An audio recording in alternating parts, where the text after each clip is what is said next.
Doctor, you talked about diet and how you personalize a diet. Why do you need to do that, and how do you determine which diet for which person?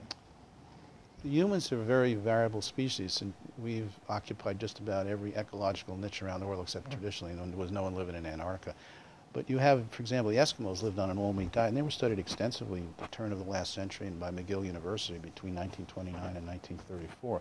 They sent a team to study the Eskimos. Traditional Eskimos lived on nothing but red meat. You think about it, up in the Arctic, there are no fruits, vegetables, nuts, seeds, and grains. All there is lichen and lots of meat. Caribou, seals, walruses, fish, salmon, whales, and that's what they lived on. The traditional Eskimo diet was 100% animal products, 80% fat, 20% protein. It was really a high-fat diet, huge amounts of saturated fat. And traditional Eskimos never had heart disease, stroke, hypertension, diabetes. Only when they moved into the towns and villages and started eating white sugar, white flour, carbohydrate, that's when they developed epidemic diabetes, heart disease, mental illness, cancer. Traditional Eskimos never had mental illness.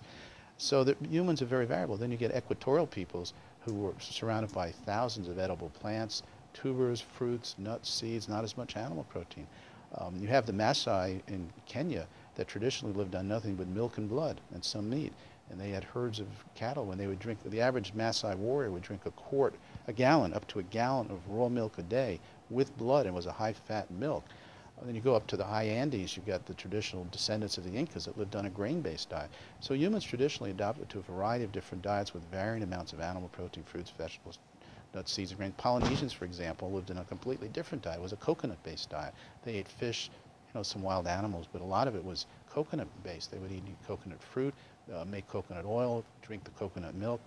The Eskimos never drank coconuts. They didn't have coconuts, but the Polynesians thrived on that. So if these traditional cultures could not do well on these idiosyncratic diets, they would have died out. The fact is the Eskimos, physiologically and biochemically, are adjusted to eating red meat. Like lions and tigers eat nothing but red meat, and they do great. Try and feed a lion greens or grains, they're going to be dead in 6 weeks. Gazelles eat nothing but grain. Gazelles never eat meat.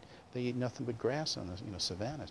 So humans are about as variable. You got the Eskimo lions eating nothing but red meat. The Maasai drinking milk, doing great on milk. Traditional Maasai were extremely healthy, and they drank a gallon of milk a day, raw, of course.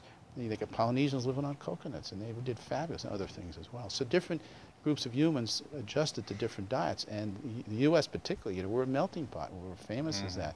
We got people that are genetically meat eaters, genetically vegetarians, and everyone in between. And it's absolutely critical to provide the right diet or prescribe the right diet for each patient. Food is fuel. You have a Mercedes-Benz, you put water into it, you just ruined your car. On the other hand, if you have a steam engine, you put diesel fuel into a steam engine, it's going to explode. You put water into a steam engine, it works fine. Well, humans are about as variable. Food is fuel. You have to put the right fuel into the right engine, otherwise it's going to work well. And the right engine for us, the engine that we are requires the right food, the right fuel. Eskimos, genetically based meat eaters, need fatty red meat, and they thrive on it and never get heart disease. People who have genetics from more of a plant-based group, like from the equatorial areas, they need fruits and veggies and leafy greens and that kind of thing. And that, you give the body the right fuel, the right food, it works better. Whatever the problem is, be it cancer or toenail fungus, the body will work better with the right food, which is the fuel that keeps us going.